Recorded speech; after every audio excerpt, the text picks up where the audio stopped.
kita harus bisa mengenali sang Satrio Piningit yang asli. Walaupun banyak bermunculan SP-SP palsu.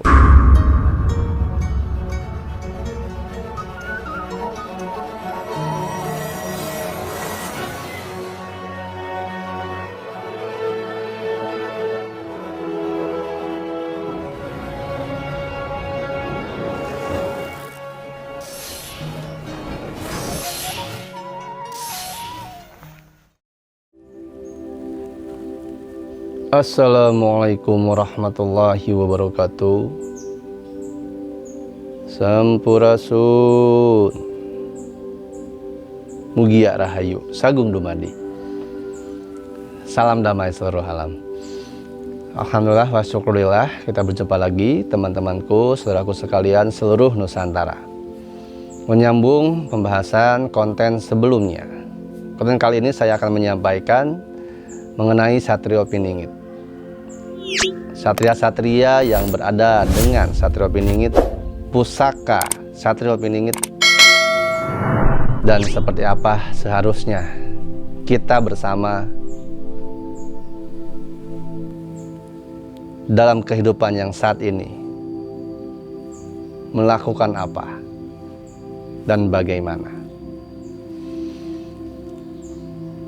Apa yang saya sampaikan tentunya ini bukanlah kebenaran mutlak. Artinya masih bisa dikaji, dikelola, diteliti ulang kembali. Karena kebenaran merupakan hal yang perlu kita cari tahu, rasakan, alami, baru kita bisa bilang benar itu sebuah kebenaran. Kebenaran ada kebenaran hakiki, yaitu keniscayaan dari Yang Maha Kuasa. Seperti terjadinya siang dan malam, tidak ada bisa membantah. Sementara ada kebenaran yang merupakan kebenaran disepakati oleh segelintir sebagian orang yang menciptakan kebenaran, yang menulis sejarah, yang memenangkan perang.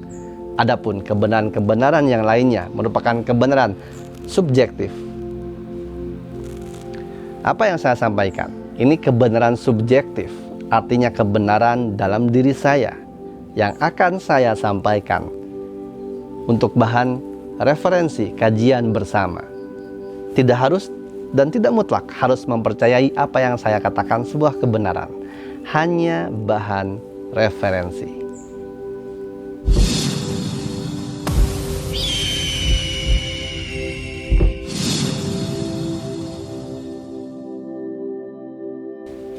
Alhamdulillah wa syukurillah. Terima kasih teman-temanku, saudaraku sekalian seluruh Nusantara yang sudah sampai detik ini dan nanti terus menyimak keseluruhan video yang saya sampaikan. Karena apa yang saya sampaikan, jika hanya ditonton sekilas, apalagi dipotong-potong, bagi diri dengan jiwa yang tertutup, pikiran yang kalut, maka tidak akan menemukan apa maksud yang saya sampaikan. Perlu diulangi, perlu dicermati, baru kemungkinan besar akan mampu dapat diterima dalam pikiran dan diri. Sejak dari dulu, Sang Satrio Piningit atau SP yang sering kita sebut inisialnya ini, menjadi bahan pemikiran, menjadi bahan pencarian, menjadi bahan kajian yang terus-terusan, terus-menerus memunculkan pemahaman tafsiran yang berbeda-beda. Tidak apa-apa, karena perbedaan adalah sebuah keindahan. Seperti halnya pelangi yang beda warna, indah karena berbeda, perpaduan banyak warna. Sesungguhnya, sejatinya manusia pun seperti itu. Bekerja samalah menjadi satu dengan warna-warna yang berbeda, dengan kesejatian warna sejati dirinya, agar bisa seperti pelangi yang terdiri dari banyak warna tapi indah dilihat dan menjadi nama pelangi. Pemahaman tentang SP pun seperti itu. Semakin kita merasa diri paling benar, semakin kita merasa diri paling mengetahui, maka kita akan selalu tercerai-berai, selalu saling menyaksikan tapi saling memaksakan. Leluhur Nusantara tidak mengajarkan hal tersebut, tidak mengajarkan perceraian, tercerai-berai, saling memegang kebenaran masing-masing, memaksakan kebenaran diri kepada orang lain, memaksakan pemikiran harus sama dengan pemikiran orang lain. Tidak. Leluhur Nusantara penuh kebijaksanaan. Setiap perbedaan dicari persamaan. Yang akhirnya dilakukan adalah bentuk kebaikan. Pemahaman Satrio Piningit ini banyak menimbulkan problematika di diri manusia yang hanya berpangku tangan, yang hanya menunggu tanpa perbuatan perbaikan. Akhirnya mudah terjerumus, mudah dikendalikan oleh kelompok-kelompok atau orang-orang tertentu yang memanfaatkan keadaan manusianya secara pribadi, memanfaatkan keadaan negaranya secara besar, atau memanfaatkan Tuhan itu sendiri. Ini yang paling parah, ini yang paling fatal. Sehingga manusia akhirnya hilang kepercayaan dirinya, hilang kepercayaan dengan bangsanya, hilang kepercayaan, keyakinan terhadap Tuhannya.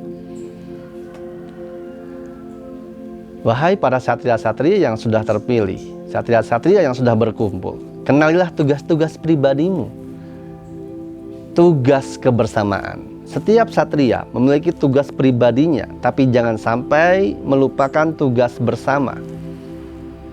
Pusaka-pusaka yang sudah diterima, yang sudah didapatkan, pusaka-pusaka gaib, itu harus dicermati, diketahui kenapa digaibkan. Ketika berbentuk gaib, maka jangan terpancing untuk mewujudkan ketika belum saatnya waktu yang ditentukan.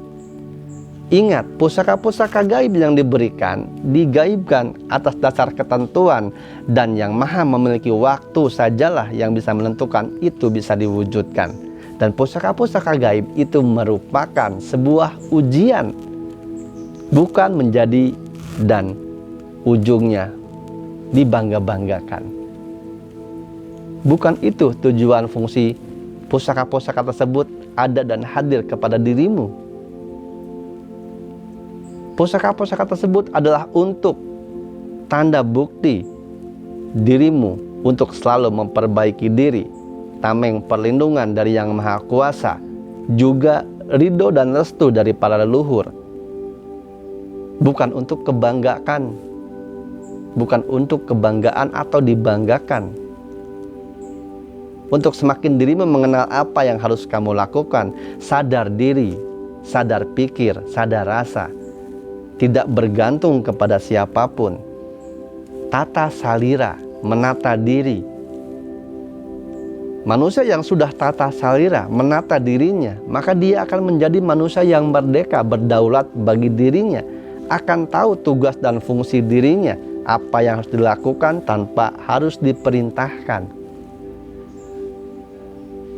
Sadar, karena setiap manusia memiliki peran masing-masing, tugas utama, tugas mulia. Maka muliakanlah dirimu, utamakanlah dirimu, jadikanlah paripurna dirimu oleh dirimu. Jangan bergantung kepada siapapun. Orang-orang yang hadir, manusia-manusia terpilih yang sudah menjadi titik poin mencerahkan, memberikan pencerahan, hanyalah pemandu, bukan untuk dikultuskan, bukan untuk disanjung, dipuji, dipuja, apalagi dituhankan. Jadilah dirimu seperti pemandumu, bahkan bisa jadi lebih dari pemandumu. Seperti layaknya seorang guru di sekolah dasar. Banyak orang yang di sekolah dasar akhirnya menjadi profesor, doktor, insinyur, bahkan presiden. Sementara guru SD tetap menjadi guru SD.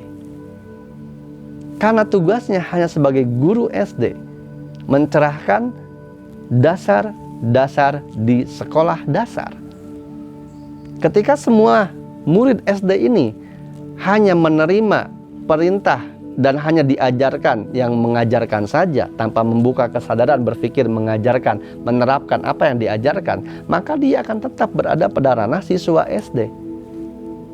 Dalam kehidupan pun teman-temanku, saudaraku sekalian seluruh Nusantara, seperti itu. Kita harus bisa mengenali sang Satrio Piningit yang asli. Walaupun banyak bermunculan SP palsu yang merasa dirinya SP, banyak sekali bermunculan. Tapi ketahuilah, sadarilah, yang asli tidak bisa dipalsukan. Dan yang asli, ketika kalian menemuinya, tanda-tanda yang pasti adalah dia akan membuka kesadaranmu sendiri. Ketika dia bertemu, kau menemuinya, dia mampu membuka kehidupan dirimu, memberikan ketenangan dalam batinmu, membuka luas cakrawala berpikirmu, tanpa intervensi, tanpa pemaksaan, tanpa perintah. Sang Satrio Piningit yang asli, dia pun memiliki pusaka gaib. Itulah pusaka yang tidak akan pernah bisa dimiliki oleh siapapun. Orang yang mengakui memiliki pusaka dalam bentuk wujud, tidak pasti dirinya Satrio Piningit asli, karena belum saatnya diwujudkan. Jika dalam bahasa Jawa, pusaka sang Satrio Piningit disebutnya pusaka Condro Birowo. Dalam keadaban, dalam kebudayaan yang lain pun memiliki bahasa yang lain. Pusaka ini merupakan pusaka gaib, pusaka yang mampu membuka kesejatian diri manusia, memberitahukan kehidupan manusia itu sendiri. Baik dalam kehidupan ranah ragawi, rohani maupun surgawi. Kehidupan yang lalu, kehidupan saat ini maupun kehidupan yang akan datang.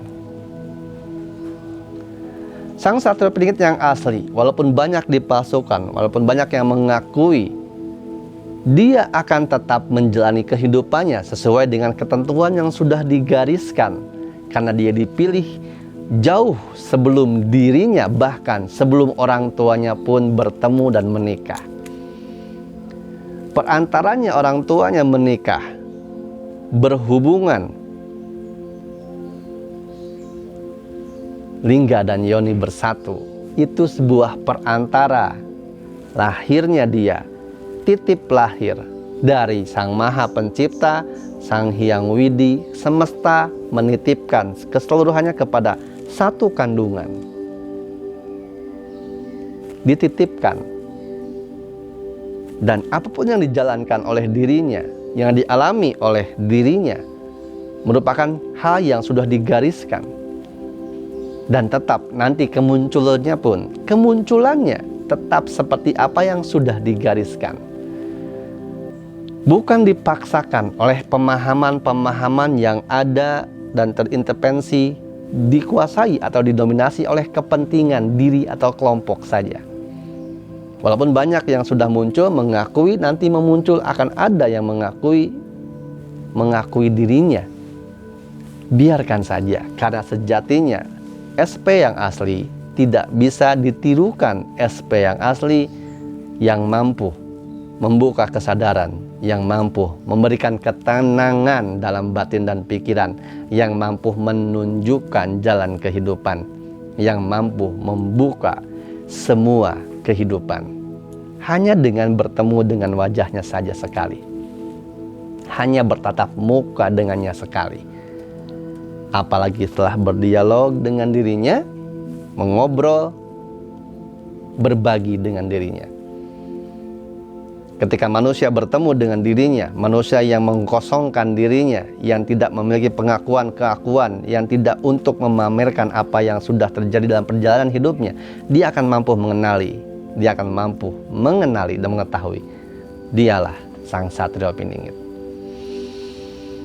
Sementara itu, apa yang harus kita lakukan bagi diri-diri yang berjalan dengan takdir hidupnya masing-masing? Benahilah dirimu terus-menerus, berbenahlah terus, Perbaiki dirilah terus. Perbaiki diri dalam berpikir, berucap, bertindak. Perbaiki diri dalam skup dirimu, keluargamu, lingkungan, tetangga, keluarga, saudara. Maka perbaikinya dirimu, berbenahinya dirimu akan mengantarkanmu, menarik energimu untuk hadir bertemu bersama dengan Sang Satria Piningit itu sendiri. Kuncinya adalah pengendalian diri. Kuncinya adalah berbenah diri. Apapun yang kita saksikan, apapun yang kita tonton, dengan siapapun kita berbicara, ketika kuncinya tidak kita buka, maka tidak akan dapat apapun. Kuncinya adalah pengendalian diri. Kuncinya adalah pengendalian diri. Dan perbaikan diri. Berbenahlah diri kita masing-masing agar bertemu dengan sejatian, karena zaman sudah mulai berubah. Kita saat ini sudah beranjak kepada era dan masa yang baru. Bumi yang bergejolak, gempa bumi yang terjadi adalah penyelarasan berpindahnya zaman, berubahnya era, bergantinya masa. Dan kita semua bukan hanya manusia, diseleksi, dibersihkan, ditata lagi. Maka marilah jadi diri manusia yang bisa ditata, bisa dibina, bisa dikelola dengan memperbaiki diri dan berbenah diri terus-menerus, agar kita termasuk kepada golongan-golongan manusia-manusia yang diridhoi dan direstui. Semoga ini bermanfaat. Salah kurangnya saya mohon maaf. Jika berkenan tergerak hatimu untuk bertemu, saya membuka bagi siapapun yang ingin hadir dan berbagi bersama. Silahkan hubungi Mas Abdul Soleh. Sanggar Seni Rumah Cimanggis selalu terbuka untuk siapapun. Buat janji bertemu kapan, hari apa, insya Allah, jika Yang Maha Kuasa meridhoi, alam semesta merestui, kita akan berjumpa, kita akan bertemu. Saya Reza Rahasiah. Tetap jaga hati, jaga pikir, jaga rasa, dan jangan takut. Assalamualaikum warahmatullahi wabarakatuh. Salam damai seluruh alam.